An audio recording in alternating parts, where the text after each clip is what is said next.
Saludos hermanos y hermanas, sean ustedes bienvenidos a nuestra clase semanal Ven Sígueme con Julio Silverio.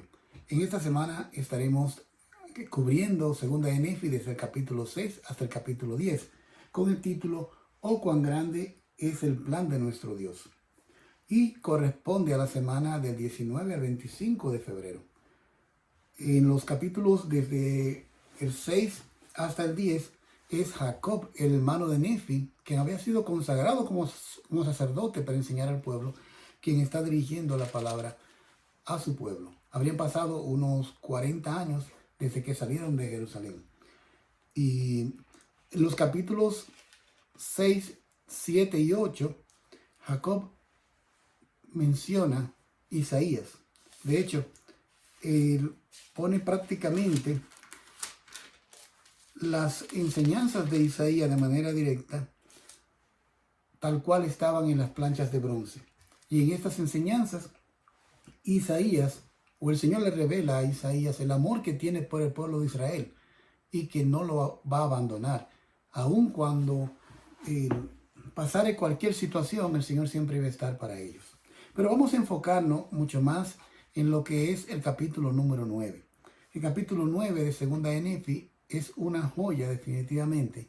Es uno de los capítulos de todas las escrituras que explica de manera más detallada lo que es el sacrificio expiatorio de Jesucristo. Por eso estaremos analizando cuál es el alcance del sacrificio expiatorio, por qué era necesario el sacrificio de Jesucristo y qué tiene usted, qué beneficio recibe por motivo de que Jesucristo vino y efectuó su expiación por usted y por mí. También vamos a analizar si solamente la expiación de Jesucristo nos limpia de los pecados o si hay algunas otras cosas, otros beneficios más allá de los pecados que podemos recibir de lo que es la expiación de Jesucristo. Vamos a escuchar por parte de algunas autoridades o vamos a leer lo que han dicho con respecto a este tema tan importante.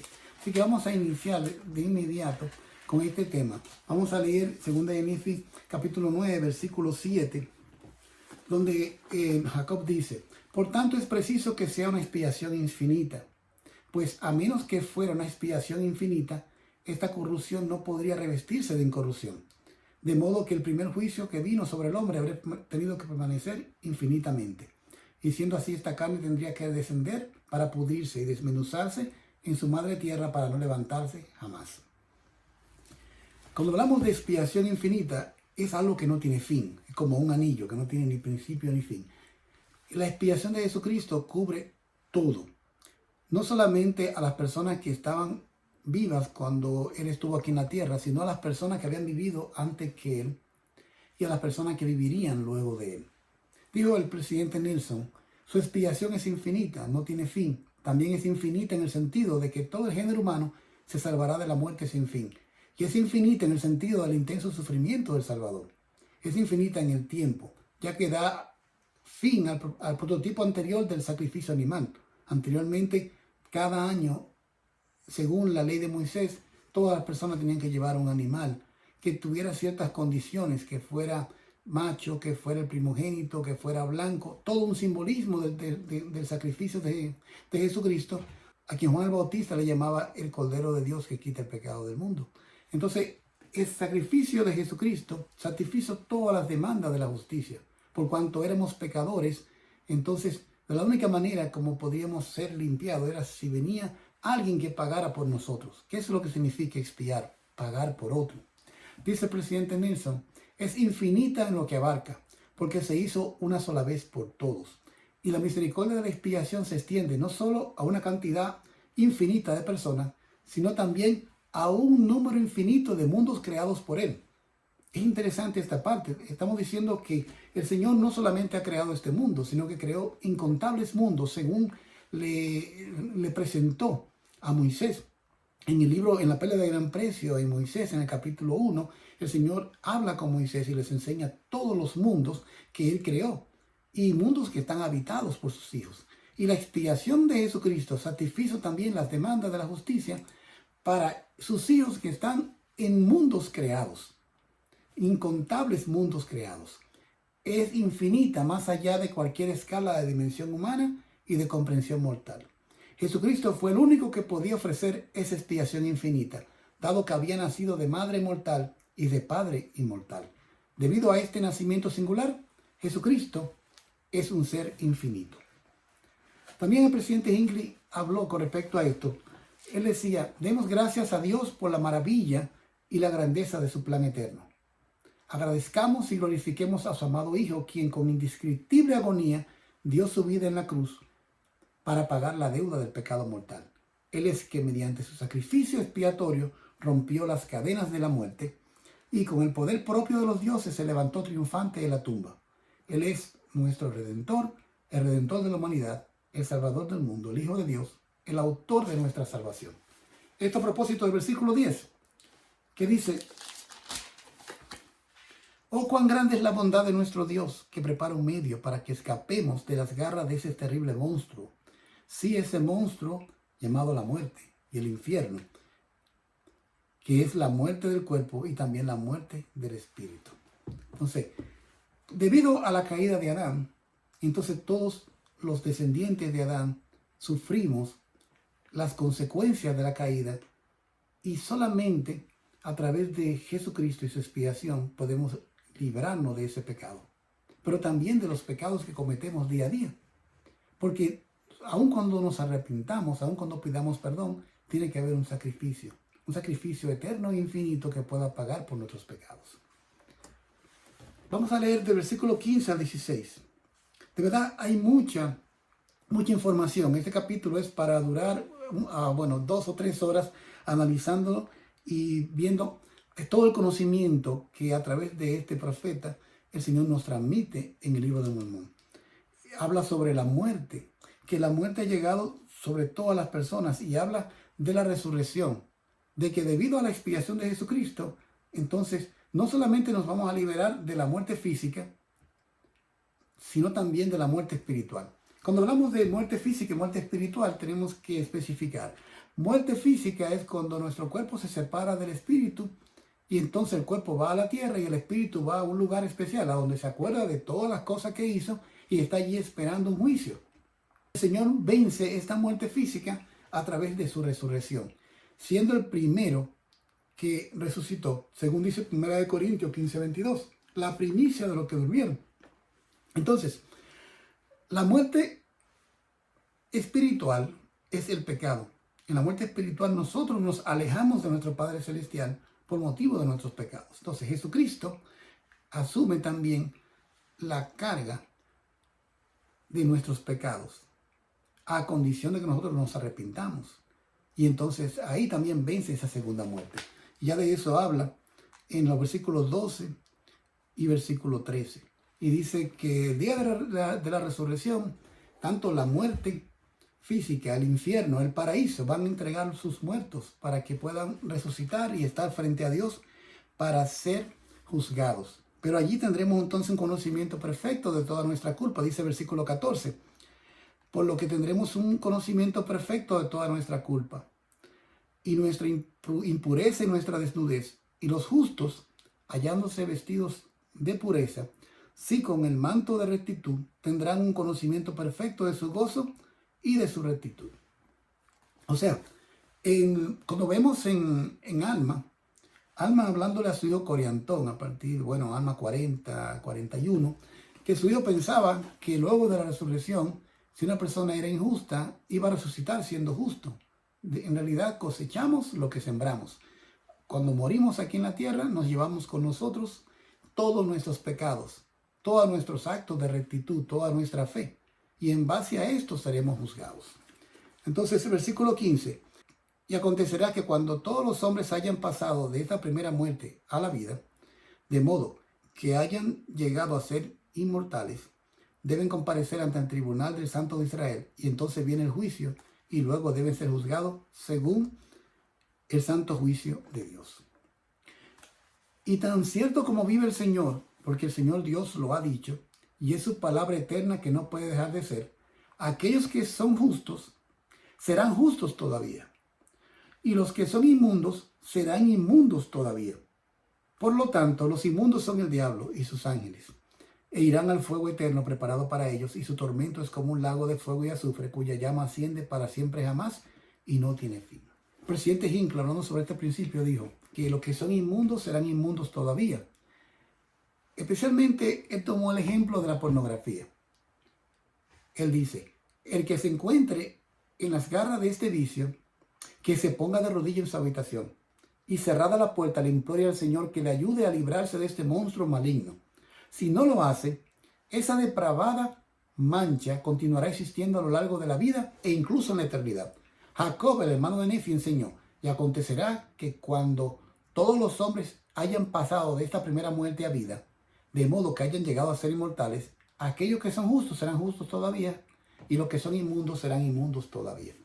O sea que vamos a llevarnos con nosotros hasta las debilidades. Si usted aquí estuvo luchando y afanando para vencer una debilidad del cuerpo, puede ser un vicio, alcohol, cigarrillo, drogas, pornografía, tendrá que seguir luchando con esto después de esta vida, porque esto no se va a quedar. Aun cuando parece algo del cuerpo, puede ser algo que está en nuestro espíritu. Debilidades con las que tenemos que luchar, que solamente poniéndonos en las manos del Señor y a través de su expiación infinita, podemos entonces vencer. En Mormón capítulo 9, versículo 14, Moroni dice, el que es impuro continuará siendo impuro, y el que es justo continuará siendo justo. También en Apocalipsis 22, 11 al 12 lo dice. En Alma Corintino 13, se lo dice a su hijo Coriantón. Y en Doctrina 588, 35 por igual. Lo mismo ocurrirá con el que es egoísta, con el que es desobediente, o cualquiera que tenga un atributo personal contrario a los requisitos de Dios. Refiriéndose al estado de los malvados en el juicio final, Alma explica que si somos condenados debido a nuestras palabras, nuestras obras y nuestros pensamientos, no nos hallaremos sin mancha y en esta terrible condición no nos atreveremos a mirar a nuestro Dios. Eso lo dice en Alma 12, capítulo 14. Versículo 18. Mas he aquí los justos, los santos del Santo de Israel, aquellos que han creído en el Santo de Israel, quienes han soportado las cruces del mundo y menospreciado la vergüenza de ello, estos heredarán el reino de Dios, que fue preparado para ellos desde la fundación del mundo, y su gozo será completo para siempre. ¿Cuáles son las cruces del mundo? O sea, en la Doctrina y Convenios, en la sección 76, esta visión gloriosa a donde el Señor le manifestó a José Smith y a Sidney Rigdon los grados de gloria y cuáles eran los requisitos que debían seguir las personas para poder merecer un grado de gloria y que tenían que vivir la ley que correspondía a ese grado de gloria. O sea, para poder vivir en el reino celestial, usted tenía que vivir de acuerdo con la ley del reino celestial, y así lo mismo con el terrestre o el celestial. Cuando hablamos de soportar las cruces del mundo, ese es uno de los requisitos para poder vivir con nuestro Padre Celestial. Es ser valiente en el testimonio, ser valiente en nuestra fe, soportar la burla, soportar la persecución, soportar, es como esta burla y persecución que recibió el Salvador, esta burla que recibió cuando tuvo que cargar su propia cruz para subir hasta un cerro y hasta se cayó varias veces porque pesaba demasiado y estaba siendo objeto del escarnio de la gente en el camino. Esa misma cruz muchos de nosotros nos toca llevar cuando somos a lo mejor el único miembro en la familia, el único miembro en el trabajo, cuando somos ridiculizados por nuestras creencias, cuando alguien nos señala como desde el edificio grande y espacioso que Ley vio en su sueño.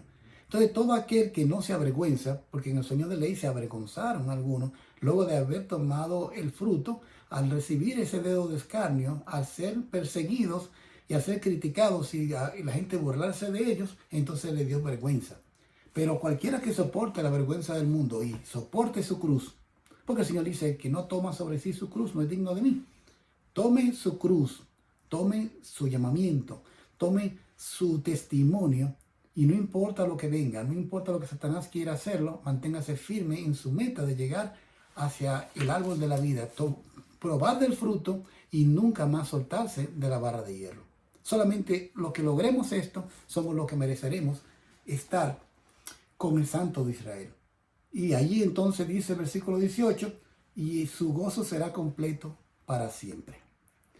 Del versículo 21 al 24, seguimos analizando con Jacob lo que es la expiación. Y viene al mundo para salvar a todos los hombres, si estos escuchan su voz. Porque aquí Él sufre los dolores de todos los hombres, sí, los dolores de toda criatura viviente. No solamente la expiación abarca a los hombres, a la humanidad, sino que también abarca toda criatura viviente que hay sobre nuestro planeta. O sea, los animales también, las plantas también. No sabemos, no tenemos la información de en qué consiste su dolor, no tenemos muy claro. Pero sí, a través del libro de Mormón hemos recibido la claridad, la amplitud de conocimiento de que la expiación de Jesucristo también va a tomar sobre sí los dolores de toda criatura viviente. Y eso es algo maravilloso. Y vamos a ver en Doctrinas y Convenios, capítulo 18, versículo 11. Dice, porque aquí el Señor vuestro Redentor padeció la muerte en la carne. Por tanto, sufrió el dolor de todos los hombres, a fin de que todo hombre pudiese arrepentirse y venir a Él.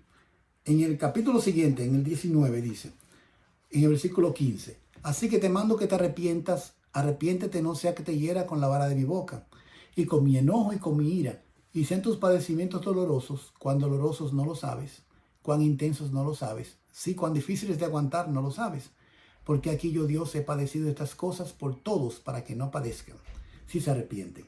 Mas si no se arrepienten tendrán que padecer así como yo.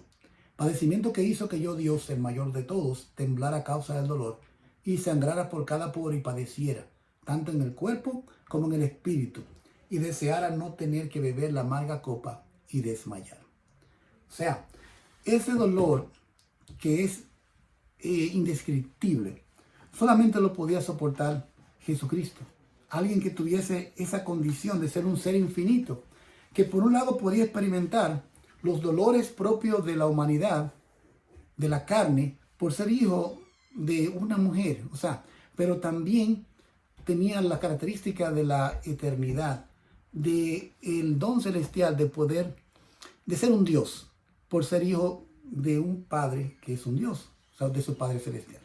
Continúa en la sección 19, versículo 20. Por lo que otra vez te mando que te arrepientas, no sea que te humille con mi omnipotencia y que confieses tus pecados para que no sufras esos castigos de que he hablado, los cuales en muy pequeño grado, sí, en grado mínimo, probaste en la ocasión en que te retiré mi espíritu. Entonces, el presidente Brigham Young dijo acerca de los alcances de los esfuerzos del Salvador por salvar a la humanidad. Él dijo lo siguiente: este es el plan de salvación. Jamás Jesús detendrá su obra, sino hasta que todos lleguen a gozar de un reino en las mansiones de su Padre, donde hay muchos reinos y muchas glorias, correspondiente a las obras y la fidelidad de todos los hombres que hayan vivido en la tierra. Algunos obedecen a la ley celestial y recibirán su gloria. Otros cumplen con la terrestre y otros con la celestial.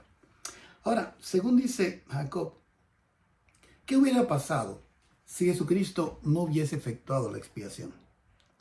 Hubiésemos tenido consecuencias espirituales eternas. Por un lado, hubiésemos permanecido en un estado caído y perdido. Eso está en Osías, capítulo 16, versículo 4. Si quieres puedes ir tomando nota para que lo leas ya un poco más despacio. También otra de las consecuencias, si el Señor no hubiera efectuado la expiación, es que hubiéramos permanecido con el padre de las mentiras en miseria. Ya eso según el versículo 9 de 2 de Nefi 9. Otra consecuencia negativa es que al igual que los hijos de perdición, seríamos lanzados al fuego, a un lago de fuego, o a lo que es la segunda muerte. Otra consecuencia negativa, si el Salvador no hubiera efectuado la expiación, era que tendríamos que permanecer sucios aún, según dice la Doctrina y Convenios 88:35. También tendríamos un recuerdo vivo de nuestra culpa. No nos vamos a atrever a mirar a nuestro Dios, según dice en Alma 12:14. Seríamos separados de la presencia de Dios y nos veríamos obligados, que esta es la parte más difícil, a sufrir como Cristo lo hizo. O sea, el versículo 17 de Doctrina y Convenios 19 dice, mas si no se arrepienten, tendrán que sufrir así como yo. Y bueno, yo no quiero sufrir como el Salvador. Yo no quiero. Solamente pensar en mis propios pecados en pensar en mis debilidades, en mis dolores, mis enfermedades y cualquier tipo de incomodidad física o emocional que he tenido alguna vez en mi vida. No quiero repetirla, no quiero sentir ese dolor sobre mí. Yo solamente lo he sentido en grado mínimo. Pero el Salvador dice que si no me arrepiento, entonces tendré que sufrir así como Él. Y eso no lo quiero. Entonces para esto tengo que arrepentirme, pero no una vez y ya, sino todos los días tener una actitud de arrepentirnos, revisar qué he hecho, qué he dejado de hacer, qué palabras dije que no eran correctas, qué pensamientos tuve que no fueron lo correcto. Y pedir al Señor con sinceridad de corazón que me perdone. Entonces eso es lo que me va a garantizar a mí entonces ser merecedor de todos los beneficios que brinda la expiación de Jesucristo. Bien, seguimos aprendiendo con Jacob acerca de la expiación de Jesucristo. Dice, y él sufre esto a fin de que la resurrección llegue a todos los hombres, para que todos comparezcan ante él en el gran día del juicio. Y él manda a todos los hombres que se arrepientan y se bauticen en su nombre, teniendo perfecta fe en el Santo de Israel, o no pueden ser salvos en el reino de Dios. Y si no se arrepienten, ni creen en su nombre, ni se bautizan en su nombre, ni perseveran, o sea, son varias cosas: creer en su nombre, bautizarse, perseverar. Entonces, si no hacemos estas cosas, deben ser condenados, pues el Señor Dios, el Santo de Israel, así lo ha dicho.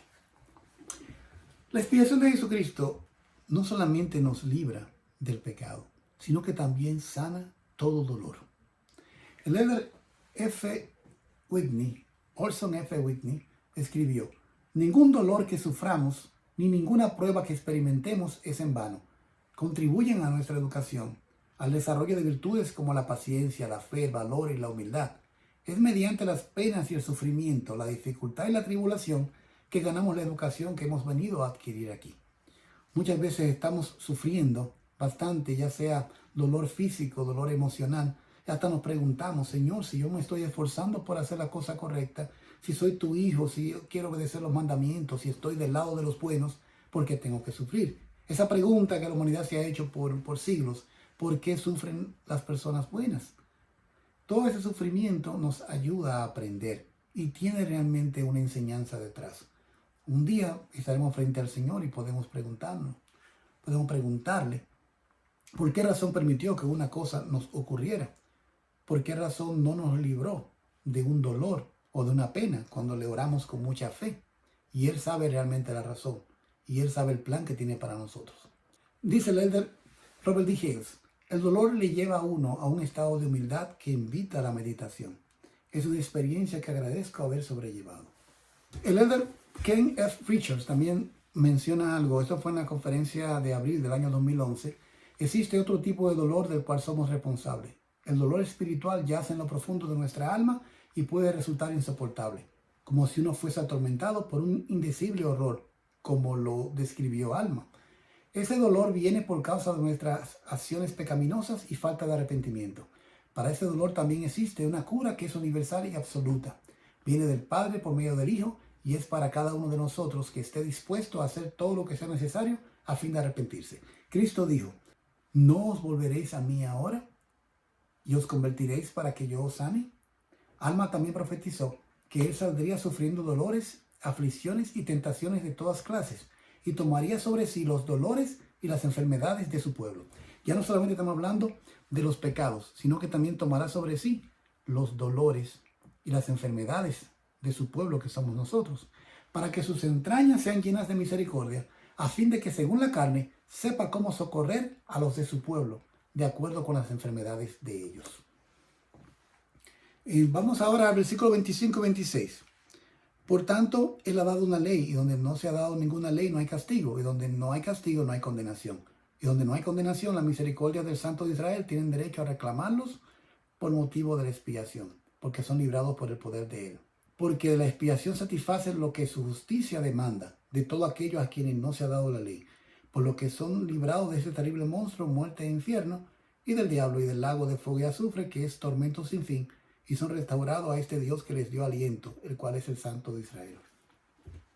Dice el elder Boy Capá, que en ese entonces presidente del Coro de los 12 Apóstoles: él hace una aclaración con respecto a aquellos que no tienen conocimiento de las leyes de Dios. Hay muchas personas que no tienen conocimiento de cuáles son las leyes de Dios.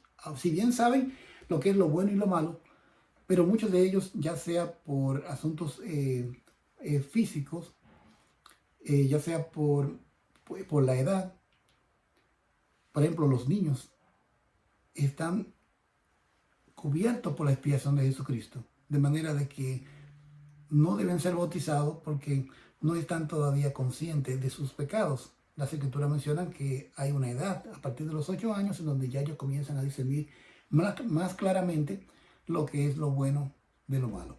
Dice el Elder Packer, en el plan también se han tomado precauciones para quienes vivan en la tierra sin conocer el plan. Donde no se ha dado ninguna ley no hay castigo, donde no hay castigo no hay condenación, por motivo de la expiación, porque son librados por el poder de él.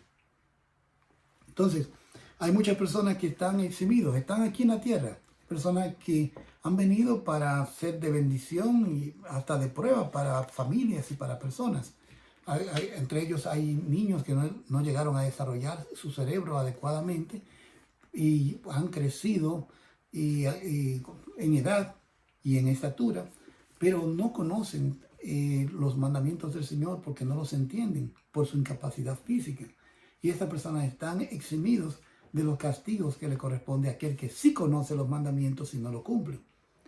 Vamos a ver el versículo 28. El versículo 28 dice, oh, ese sutil plan del maligno, oh, las vanidades y las flaquezas y las necedades de los hombres. Cuando son instruidos se creen sabios y no escuchan el consejo de Dios porque lo menosprecian, suponiendo que saben por sí mismos. Por tanto, su sabiduría es locura y de nada les sirve y perecerán. Pero bueno es ser instruidos si hacen caso de los consejos de Dios. Aquí el presidente Hinckley dice, el intelecto no es la única fuente de conocimiento. Existe una promesa que se ha recibido por la inspiración del Todopoderoso, la cual se expone en las bellas palabras. Dios os dará conocimiento por medio de su Santo Espíritu, sí por el inefable don del Espíritu Santo. Los humanistas que nos critican, los llamados intelectuales que nos difaman, hablan solo por ignorancia de las manifestaciones espirituales. No han oído la voz del Espíritu y no la han oído porque no la han buscado ni se han preparado para ser dignos de ella. Por tanto, el suponer que el conocimiento se obtiene solo por el razonamiento y las funciones de la mente, niegan el conocimiento que se recibe por medio del poder del Espíritu Santo. Entonces ahora viene un consejo. No dejen que la sofistería del mundo los atrape, ya que la mayoría de las veces es negativa y muy rara vez da buenos frutos, si es que alguna vez los da. No caigan en la trampa de esas personas astutas cuya autoproclamada misión es degradar lo sagrado, recalcar las flaquezas humanas y corroer la fe en lugar de inspirar a ser fuertes. Hoy en día hay muchas voces, hay muchos movimientos que quieren desacreditar todo lo que tenga que ver con el sacrificio de Jesucristo y quieren convertir en fábula o algo del pasado que ya no está de moda toda la creencia que tenemos acerca de Jesucristo y de su misión salvadora y redentora. Y esos se creen sabios porque esos utilizan muchas palabras sofisticadas porque estudiaron aquí, estudiaron allí, mas sin embargo no son sabios y su sabiduría perecerá con ellos, porque bueno es ser sabio si uno hace caso de los consejos de Dios. Ahí sí realmente es bueno ser sabio. Así también se aplica en nuestras vidas.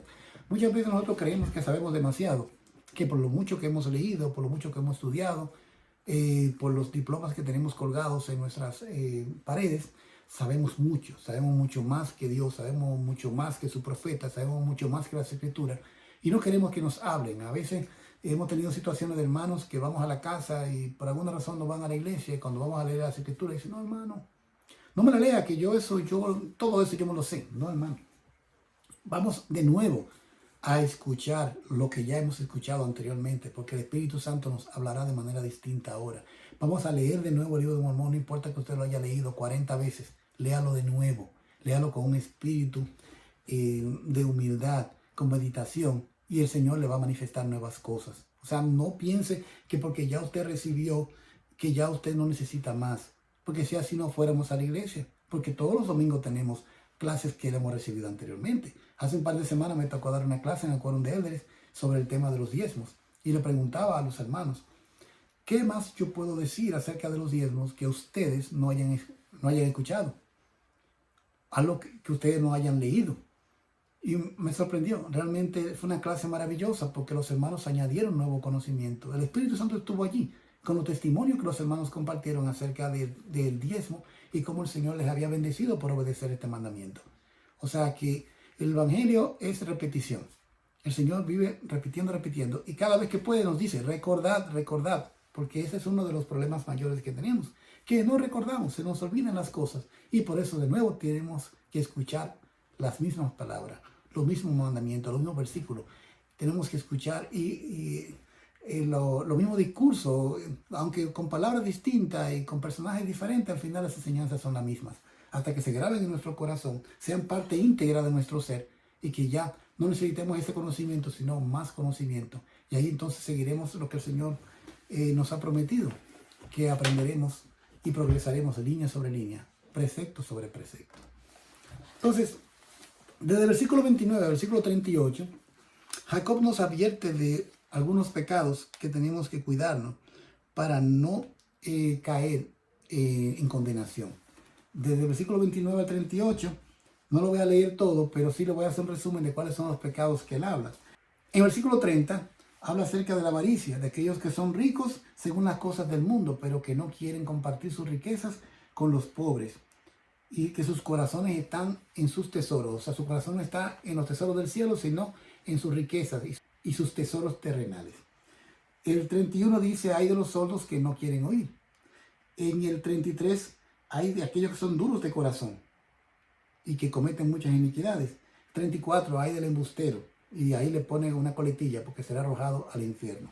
Esa escritura la compartía mucho con mis hijos cuando eran pequeños. Cualquier cosa le decía, 2 de Nefi 9:34, y yo lo leía, hay del embustero porque será arrojado al infierno. Eso cuando decían algo que no era lo correcto. El versículo 35 habla sobre los asesinos. El 36 habla de los que cometen fornicaciones. El 37, los que adoran ídolos. No solamente los ídolos de barro o de madera, que se le pone una vela para adorarlo, estas cosas, sino también cualquier cosa que sustituya la adoración a Dios se convierte en un ídolo. Cualquier cosa que en el día que le toque o en el momento que le toque a usted dedicárselo al Señor, desplace al Señor, se convierte entonces en su ídolo. Si usted, una película, una serie mundial, un Super Bowl, cualquier cosa que pueda estar en primer lugar por encima de Dios, entonces se convierte en un ídolo para usted.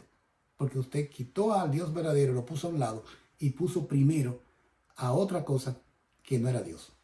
Entonces, hay de aquellos que adoran ídolos. Dice Jacob, porque el diablo de todos los diablos se deleita en ellos. No lo estoy diciendo yo, lo están diciendo las escrituras. El presidente Benson fue que dijo que cualquier cosa que usted ponga en el lugar de Dios se convierte en su ídolo. Y en fin, todos aquellos que mueren en sus pecados, porque volverán a Dios y verán su rostro y quedarán en sus pecados. Entonces, nos aconseja en el versículo 39, oh mis amados hermanos, recuerden la horridez de transgredir contra ese Dios santo y también lo horrendo que es sucumbir a las seducciones de ese astuto ser. Tened presente que ser de ánimo carnal es muerte y ser de mente espiritual es vida eterna. Esto también en Romanos capítulo 8, versículo 6 lo menciona. Ser de ánimo carnal es muerte, mas ser de ánimo espiritual es vida eterna. Si usted siempre está siguiendo los apetitos de la carne, cumpliendo todo lo que la carne le pide, entonces eso es muerte. Mas sin embargo, si usted permite o entrena su cuerpo para que el espíritu sea que mande, entonces ya usted está caminando hacia lo que es la vida eterna. Nos llevaremos esas debilidades de la carne luego de esta vida. Entonces tenemos que luchar con ella aquí en la tierra para vencerlas. El Señor dice que nos da debilidades para que seamos humildes.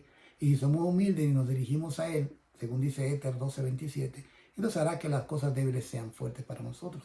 Entonces tenemos que trabajar con ellas aquí. No dejarla para trabajarla después de esta vida porque será más difícil. Entonces, versículo 41, me encanta la invitación que hace Jacob, cuando él dice, así pues, amados hermanos míos, venid al Señor, el Santo, recordad que sus sendas son justas. He aquí la vía para el hombre es angosta, mas se halla en línea recta ante él. Mas Y Él es el guardián de la puerta. Y allí Él no emplea ningún sirviente. Y no hay entrada sino por la puerta, porque Él no puede ser engañado, pues su nombre es el Señor Dios. Hoy en día, donde la gente siempre está buscando el truco, ¿cómo yo puedo evitar tener que enfrentarme con la ley o enfrentarme con, con el resultado de una situación? ¿Cómo me puedo salirme con la mía para no cumplir con lo correcto? La persona busca la manera de, si no hay policía, entonces puedo dar un poco más rápido en la velocidad o puedo cruzar por la luz roja porque no hay policía. Y siempre estamos buscando qué podemos hacer para escapar. Pero en el reino celestial, en el reino de Dios, el Señor está en la puerta y no va a utilizar ningún sirviente. Será muy bueno para aquellos que están haciendo lo correcto, porque ahí estará el Señor que te va a dar un abrazo y te va a recibir y te va a decir: bien hecho, buen siervo y fiel. Sobre poco has sido fiel, por si pensabas que era sobre mucho, ¿verdad? Sobre poco has sido fiel, sobre mucho te pondré. Entra en el gozo de tu Señor. Pero también Él mismo va a estar allí para decirle a uno: mira, tú no hiciste lo que tenías que hacer. Te mandé profeta, te mandé obispo, te mandé maestro, te mandé a tus padres, te mandé personas que te amaban para que te ayudaran, te mandé misioneros para que te predicaran, y a todos le dijiste que no, o lo aceptaste y en el momento que tenías que defenderlo, te fuiste y hablaste mal de mí, no compartiste un testimonio, no lo defendiste el que tenía. Entonces, bueno, a la tiniebla hacia afuera. Entonces el Señor no va a emplear allí a un sirviente, es Él mismo que va a estar allí. Dice el Elder Maxwell, él dice, en 2 de Nefi 9:41, que es el que acabamos de leer, al hablar Jacob del camino estrecho y angosto, nos recuerda que el guardián de la puerta es el Santo de Israel y que Jesús allí no emplea ningún sirviente. Entonces se recalca correctamente el hecho de que Jesús no puede ser engañado. O sea, no importa el truco que usted quiera utilizar, el Señor no puede ser engañado. Él, que se autodenominó guardián de la puerta, es Jesucristo, quien nos espera con un anhelo tan profundo de darnos la bienvenida como de certificarnos. Por consiguiente, allí Él no emplea ningún sirviente. Entonces, finalizando, este capítulo realmente es maravilloso. Más adelante, cuando leamos Alma 34 y otros capítulos de Alma, vamos a aprender un poco más acerca de la expiación. Pero no quiero terminar la clase sin compartir con ustedes algo que dijo el Elder Begnan sobre el alcance de la expiación. Y esto es muy interesante porque muchos de nosotros pensamos que la expiación solamente nos va a limpiar de nuestros pecados. Y vamos a leer esto para que descubramos que cubre mucho más. Dice el Elder Begnan: por lo tanto, el Salvador ha sufrido no solo por nuestros pecados e iniquidades, sino también por nuestras angustias y dolores físicos, nuestras debilidades y faltas, temores y frustraciones, desilusiones y desánimo, pesares y remordimientos, desesperanza y desesperación, por las injusticias y desigualdades que experimentamos y las angustias emocionales que nos acosan. O sea, además del pecado y las iniquidades nuestras, su expiación va a cubrir nuestras angustias y dolores físicos. O sea, Él ha tomado todo esto, pero también las debilidades y faltas, y todos los temores y todos los problemas que tenemos emocionales recayeron sobre el Salvador en su expiación infinita. Y eso es maravilloso. Significa que Él entiende mis enfermedades porque sufrió por ellas. Él entiende mis debilidades porque sufrió por ellas en el huerto de Getsemaní. Él entiende mis dolores, mis frustraciones y mis temores, las desesperanzas, mis remordimientos, porque Él lo tomó sobre sí. No sé cómo, como dice el McConkie, en una manera que no podemos explicar. Y es la doctrina más importante que hay en todo el Evangelio, la doctrina de la expiación, pero es la que menos comprendemos, porque es que es algo infinito, es algo que por más que podamos explicar, no existen palabras para describir la importancia del sacrificio expiatorio de nuestro Salvador y Redentor. Dice el Elder Begnan: no hay dolor físico, no hay herida espiritual, no hay angustia del alma, pena, enfermedad ni debilidad que ustedes y yo afrontemos en la vida terrenal que el Salvador no haya experimentado primero. En un momento de debilidad quizás clamemos: nadie sabe lo que se siente, nadie entiende. Pero el Hijo de Dios sabe y entiende perfectamente, ya que Él ha sentido y llevado las cargas de cada uno. Y gracias a su infinito y eterno sacrificio, tiene perfecta empatía y nos puede extender su brazo de misericordia. Él puede extendernos la mano, conmovernos, socorrernos, sanarnos y fortalecernos para hacer más de lo que podríamos ser y hacer lo que no podríamos si nos valiésemos únicamente de nuestro propio poder. Maravilloso, de verdad que para mí es algo grandioso saber de que las cosas que yo no puedo hacer, el Señor a través de su gracia la compensa. Porque somos salvos por gracia, después de hacer todo cuanto podamos. Hacemos todo el esfuerzo por arrepentirnos, por llevar una vida digna. No perfecta, porque es imposible aquí en la tierra, pero arrepintiéndonos constantemente y tratando de no repetir los mismos pecados.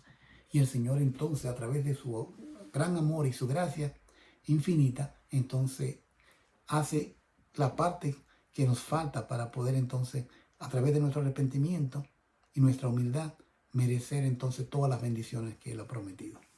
Hermanos, eso es un tema maravilloso. De hecho, es el tema más importante de todo el plan de salvación.